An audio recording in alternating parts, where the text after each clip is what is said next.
you lose an election bet yesterday? Feel a bad cold coming on? Want to get away from it all? We offer you escape.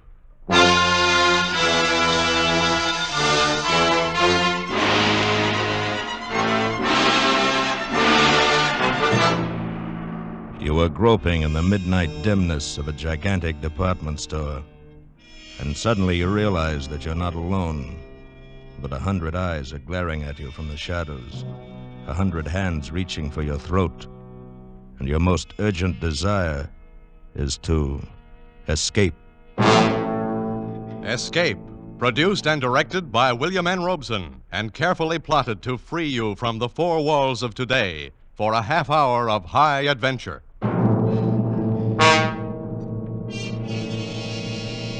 Tonight we escape to the dark labyrinth of a giant department store in the dead of night, and to a fantastic world of night dwellers, as John Collier imagines it in his eerie story, Evening Primrose.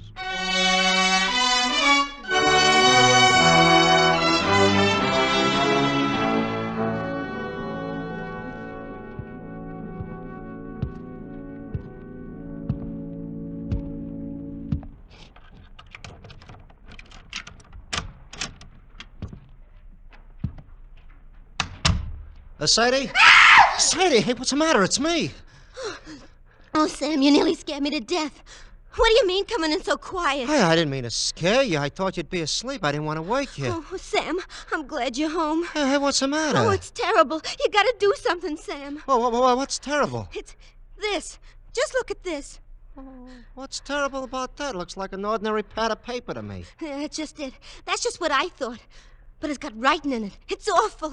Oh, wait a minute. Maybe you better tell me what this is all about. Well, today I went shopping down at Bracey's department store. Yeah? I needed some writing paper, so I picked this up. It was on top of the pile, and bought it and brought it home.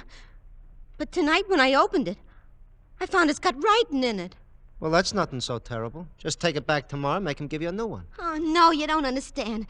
It's what's written in it that's so terrible. What do you mean, what's written in it? Here, you gotta read it. Oh, No, Sadie. no, right now. Read it. Look, Sadie, I'm tired. I've been bowling all Please, evening. Sam, please. Just read it. All right, for Pete's sake. October 13. Today I made my decision.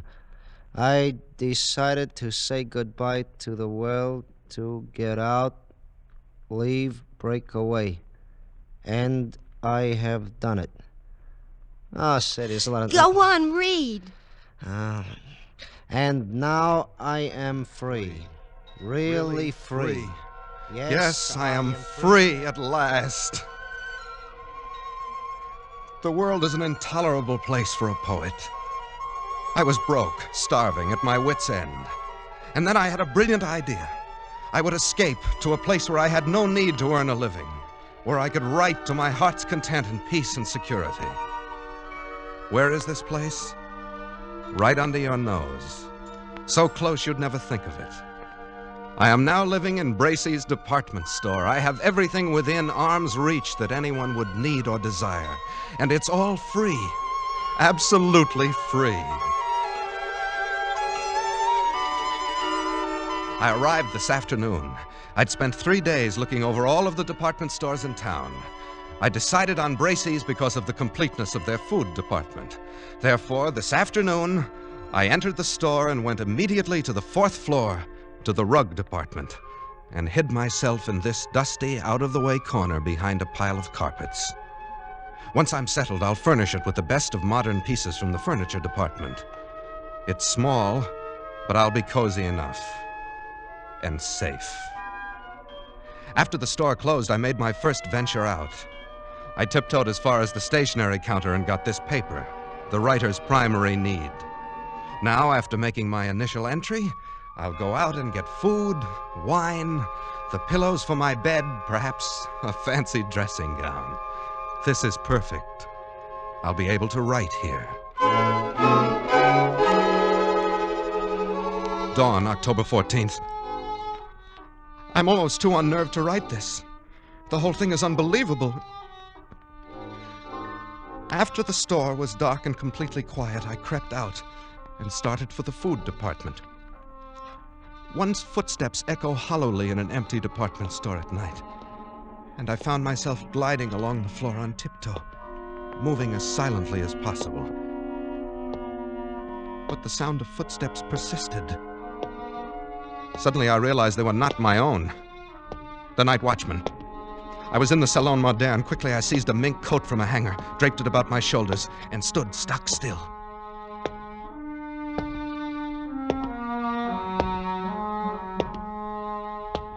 I could have reached out and touched him, but he passed by without so much as a glance.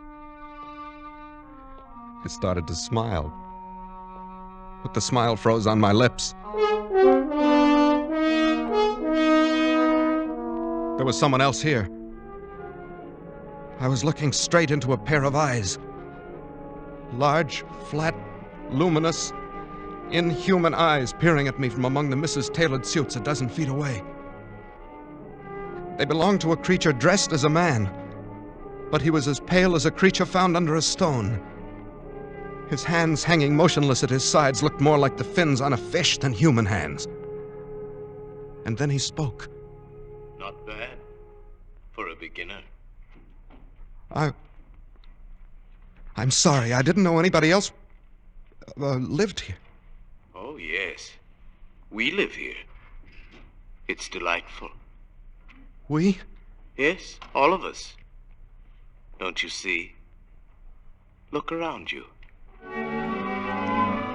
I looked around. I saw nothing. I looked again. I saw an old man come clambering out from behind a clock. There were 3 elderly ingenues, incredibly emaciated, pale as lace, almost transparent, simpering before the perfume counter. A chintzy lady swam out from the curtains and drapes. They came swarming thick around me, pale, thin, wispy, moving silently, fluttering like gauze in the wind, whispering. How raw he looks. Who is he? As coarse as the sun. What is he doing here? A detective. Send for the dark men. Yes, send for the dark men. The dark men. They were pressing around me, clawing, holding me, their pale faces contorted with venomous, inhuman hatred. I was paralyzed. All I could do was repeat over and over again, I'm not a detective, I'm not a detective, I'm not! A burglar, then. A burglar? Tie him up. Hold him, carry him to the place. Send for the dark men. Stop. Let him speak. I'm not a detective. Or a burglar. I'm a poet. Then what are you doing here? I've renounced the world. I came here to live where I could be alone. Away from the world. Why then, he's come over to us. He's just like us. He's come over to us, a poet. He must meet Mrs. Vanderpant. Yes, Mrs. Vanderpant. She's coming now. I followed their eyes toward the balcony. There, coming down the wall like an ancient spider, clambered an old lady, wrinkled and cracked and emaciated. She must have been at least 80, a shadowy matriarch. And the things around me bowed and scraped as she reached the floor and floated toward us. What's going on here? Where is that stupid girl? What's keeping her? Oh, Mrs. Vanderpant. Well, what is it? Who's this, Mr. Roscoe? Mrs. Vanderpant, may I present Mr. Snell, Mr. Snell, Mr. Charles Snell. Yes, of course. Mr. Snell. He is a poet, and he's come here to live. Oh, he has he? That's what he says, and I believe him. Well, He avoided the night watchman quite neatly, for a beginner. Well, thank you. very well. We shall see. A poet should find inspiration here. Mr. Snell, Mrs. Vanderpant is our grand old lady. Oh? I am quite the oldest inhabitant here, Mr. Snell. 3 mergers and a complete rebuilding. But they didn't get rid of me. Oh, really? How nice. Where is Ella? Where is my broth? She's bringing it, Mr. Vanderpant. Oh, terrible little creature. She is our foundling, Mr. Snell. She's not quite our sort. Is that so? I I has been here, Mr. Snell, ever since the terrible times of the 80s. I was a young girl then, a beauty, they say, and poor Papa lost his money. Braces meant a lot to a young girl in those days. So when I wasn't able to have a charge account, I came here for good. That's better than a charge account. I was quite alarmed when others began to come after the crash of 1907, but it was the dear judge. How do you do? Yes. The colonel. How do you do? Yes. Mrs. Bilby. How do you do? Mrs. Bilby. Mrs. Bilby writes plays. Oh. And comes of an old Philadelphia family. Oh, you will find us quite nice here, Mr. Snell. I'm sure I will. And, of course, all our dear young people came in 1929. Their poor papas jumped from skyscrapers. They couldn't bear to be without charge accounts either. Do you mean all these people live here? Oh, and many more. You shall meet them all later. Oh, here comes Ella with my broth. Come, you stupid thing. Mrs. Vanderpant is waiting. Yes, ma'am. Yes, sir. I'm coming as fast as I can. Now, Here. be careful. Don't spill it. Oh, but she's young. Well, of course, she is a little younger than most of them. And she's different. She's beautiful. Mr. Snell, Ella is Mrs. Vanderpant's maid. That's right, old man. She's really not our sort at all. You shouldn't say such things. She can hear you. Oh, that doesn't matter. You'll understand these things better after you've been here a while. But it seems to me that you would... Mr. Snell, we have certain rules here. They are necessary for our survival. I'm sure you won't find it hard to observe them. Well, yes, I I appreciate... should advise that you try. If you do not, that would be most unfortunate, Mr. Snell. Most unfortunate for you.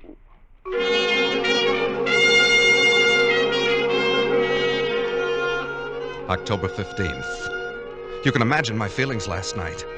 My first thought was to escape as quickly as possible.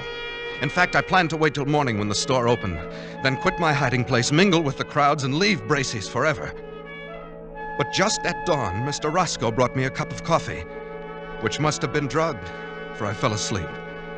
And when I awoke, I found I had slept all day, and night was closing over the store once more.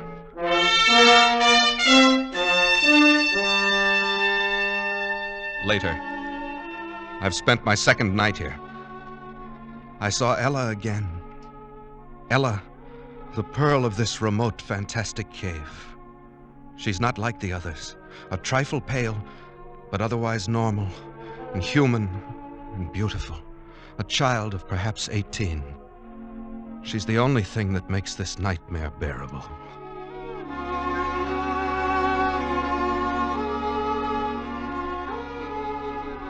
October 20th. Escape seems almost impossible. There's a very effective burglar alarm system and the doors are all carefully guarded. But that's nothing compared to the Dark Men. Who are the Dark Men? I don't know. But they threaten any transgressor with these Dark Men. I shall try to discover who they are. At least I am sure I'm watched, though they've begun to trust me now. Speaking to the night watchman would be suicide. Even if he believed my fantastic story or didn't shoot me as a burglar, I'm convinced that neither Ella nor I could get out of here alive. She and the night watchman are the only real people here. And how the others hate the night watchman. Odious, vulgar creature. He reeks of the coarse sun. Oh, come now, Mrs. Bilby. He's really a personable young man. Very young for a night watchman. Mr. Snell, sometimes I wonder about your taste. You mustn't stay so much to yourself, Mr. Snell. You must become better acquainted with our ways. Yes, old man. You must come to the play tonight. We're going to be entertained with one of Mrs. Bilby's tragic comedies. Love in Shadowland. I'm sure you'll enjoy it. I'm sure I will. It's really a festive occasion, you know. Wanamaker's is coming over. Wanamaker's? Yes. The entire colony over at Wanamaker's is coming here en masse to attend the play. You mean there are people living in other stores? Oh, dear, yes. Didn't you know? Of course, the best people live in Braces and Wanamaker's. Oh, come now, Mrs. Bilby. There's some very nice people at Alton's. I beg your pardon, Mrs. Bilby. Oh, hello, Ella. Good evening, Mr. Snell. Mrs. Bilby. Well, what is it? Please, ma'am, I'd so love to see your play tonight. May I have your permission? Certainly not. You know better than that, you stupid creature. You know where you belong.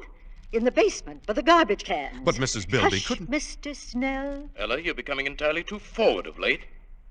I'd advise you to watch your step. Remember the dark men. Oh, no, please, Mr. Roscoe. I'll be good. I promise I will. No, please don't send for the dark men. I'm sorry, Mrs. Bilby. Excuse me. Ella, come back. Mr. Snell, you forget yourself. Let her go. But how can you treat her like that? Why do you always frighten her? And what is all this about the dark men? Well, the dark men... Oh, please, Mr. Roscoe, not now. You'll spoil our whole evening. And I do so want Mr. Snell to enjoy my play. Very well. Later, Mr. Snell. But I want to know about the dark men. Later.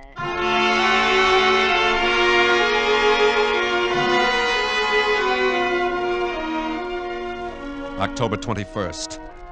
At last I found an opportunity to speak to Ella alone. I hadn't dared to speak to her before. Here one has a sense always of pale eyes secretly watching. But last night at the play I induced a fit of hiccups. As I anticipated, I was sternly reprimanded and told to go and secrete myself in the basement where the night watchman wouldn't hear me. This was exactly what I had planned. I went to the basement. There in the darkness, among the garbage cans and the rats, I heard sobbing. Ella! Ella! Oh, Ella, is that you? yes. Why are you crying? What is it, Ella? They wouldn't even let me see the play. Is that all? Oh, Mr. Snell, I'm so unhappy. There. You mustn't cry. You're the only one who's kind. Ella, why are you here? Why do they treat you so differently? Because I'm not like them. I didn't choose to come here. You mean you're held prisoner? Yes. You see, I was only 6. I came here on a shopping tour with my mother. I got lost and fell asleep behind a counter. It was dark when I awoke and they found me. Some of them wanted to send for the dark men because they were afraid I would tell on them. But Mrs. Vanderpant said no, I could stay and be her maid. I've been here ever since. Since you were 6? Haven't you ever tried to get away? Oh, no. I don't know anything about out there. I wouldn't know what to do. Besides, I'm afraid if anyone tries to get out, they send for the dark men. Ella, who are the dark men? Don't you know? Oh, it's horrible. Tell me. You know how people live in all the stores, at Gimbel's and Bloomingdale's. Yes, I know. Well, the dark men live at the Undertaker's. Good heavens. And whenever someone dies or breaks the rules, or when a burglar gets in and sees these people and might tell, they send for the dark men. Oh, horrible. They put the body in the butcher shop in the food department. And then the dark men come. I saw them once. It was terrible. What do they do? They go in where the dead person is. They have wax with them and all sorts of things. And when they're gone, there's just a wax model left on the counter. Then people put a frock on it, or a bathing suit, and mix it up with the other wax models in the windows. And nobody ever knows. Ella, you mean all these dummies around us? Oh, not all of them. But if you displease these people, the same thing will happen to you.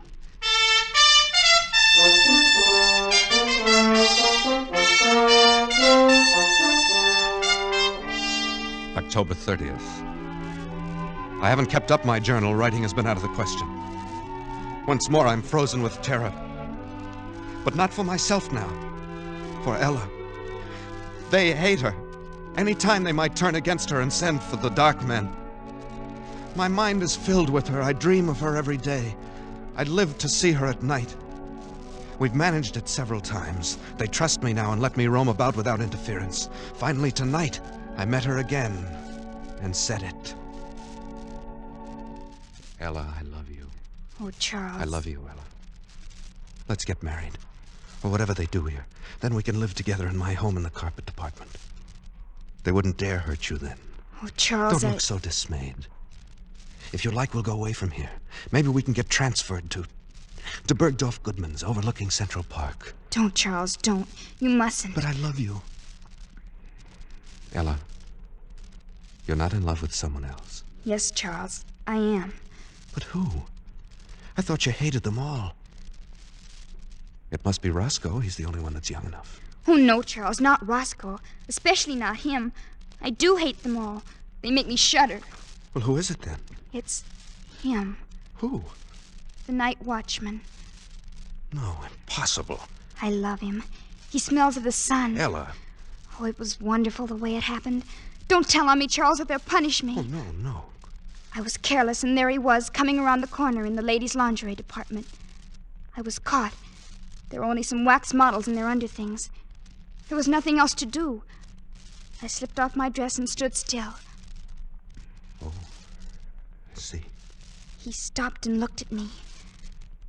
And Charles, he spoke to me. He said, "Say, honey, I wish they made him like you on 8th Avenue. Charles, wasn't that a lovely thing to say? Personally, I should have said Park Avenue. It doesn't matter what street. It was a lovely thing to say. But what can you do about him? Ella, he belongs to another world. Yes, to 8th Avenue. I want to go there. Charles, are you really my friend? Yes, of course I am. Then I'll tell you. I'm going to stand there again in the lingerie department, so he'll see me. And then? Perhaps he'll speak to me again. Ella, you're only torturing yourself. No, because this time I shall answer him. He'll take me away. Take you away? Oh, no, Ella, I couldn't bear that. You don't love him. You only think you do because you think he'll take you out of here, but you don't know that he will. And I will, Ella. I've made up my mind. No, Charles, I couldn't let you do it. Even if I loved you, you couldn't do it, Charles. Why not? Because you really belong here. You've become one of them now. Ella, you mustn't say that. It's true. And, Charles, I got to go. There's someone watching us. I feel it. No, wait, Ella. Goodbye, Charles. No, Ella. Come back. Ella! Please, old man. You'll arouse the night watchman. Roscoe. Yes. Oh, love can be very upsetting, can't it? You heard? Yes. Just the last moment or so. Very touching. Yet it's understandable. I've been attracted to Ella myself. So she loves another, Too bad, old boy. Who could it be? Could it be that I am the cause of your heartbreak? You flatter yourself too much, Roscoe. Well, then whom? The old judge? Oh, certainly not. The colonel? Hardly. None of those. Oh, not one of the customers. The staff? She loves the night watchman. Can you imagine that? She loves the... Oh? Roscoe, I shouldn't have said that. It's not true. At least I don't think it's true. You wouldn't... Roscoe, you said you loved her too. You wouldn't do anything. Tell anybody. This is a secret between us. Between friends, isn't it? Of course, old man. As secret as the grave. She's young. Perhaps he'll leave and she'll forget him in time. Who knows? Perhaps she'll learn to love you. Or me. Of course. In time. And we'll figure a way to keep her safe here. Absolutely safe. Now, don't you worry about it. It's almost dawn. Time for bed. Good morning, Mr. Snell.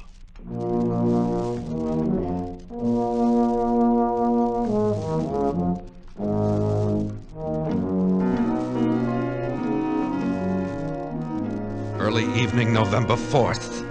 I was a fool. I should have known he couldn't be trusted. He must have gone straight to Mrs. Vanderpant because this evening the atmosphere has changed. People flicker to and fro, smiling nervously, horribly with a sort of frightened, sadistic exultation. An informal dance in the record department has been called off. I can't find Ella. I'm going out again now to look for her. Roscoe, what have you done with her? Shh. Quiet, old boy. The night watchman. I don't care. What have you done? Whatever I did was for your own good as well as for the good of us all. Wait a minute. What is that? What are those people carrying?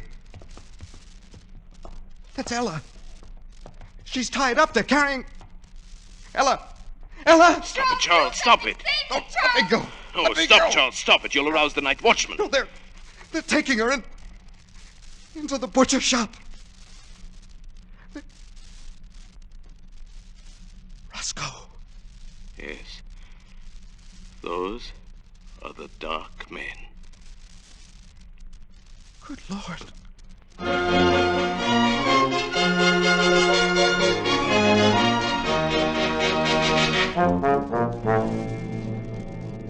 Midnight. I'm scribbling this last entry hurriedly. They are in there in the butcher shop with Ella. The dark men. There's only one thing to do. I'm going to find the night watchman and tell him. He and I will save her, if we can. And if we are overpowered, well, I will leave this pad on the stationery counter. Tomorrow, if I live, I will recover it. If I do not, whoever finds this and reads it, look in the store windows. Look for 3 new wax dummies. 2 men, 1 rather sensitive looking, and a girl. She has blonde hair and blue eyes, and her nose turns up a little. Look for us, and then find them. Smoke them out. Exterminate them. Avenge us. Oh, Sam, isn't it horrible? Ah.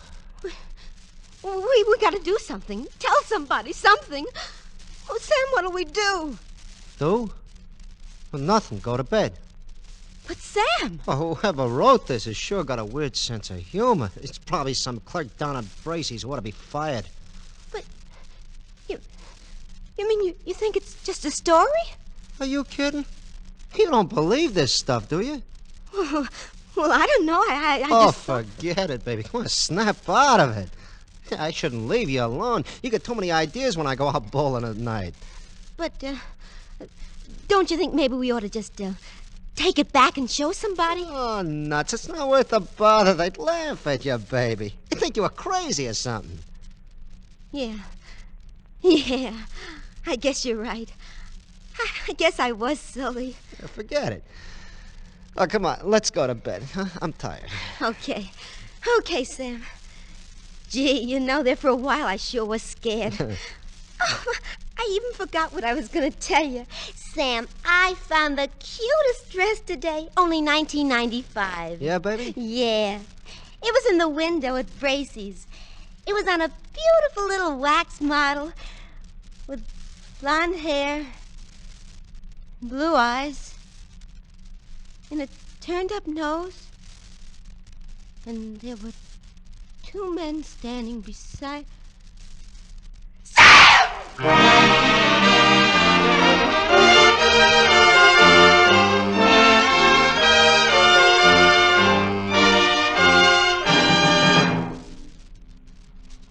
Escape is produced and directed by William N. Robeson, and tonight brought you Evening Primrose by John Collier, adapted for radio by John Dunkel, with Elliott Lewis as Charles Snell, Paul Frees as Roscoe, and Pat Lowry as Ella. The special musical score was conceived and conducted by Cy Pure. Next week, After you've had a tough day at the office or leaning over a hot stove, when your 4 walls seem to be closing in on you, next week at the same time when you want to get away from it all, we again offer you Escape.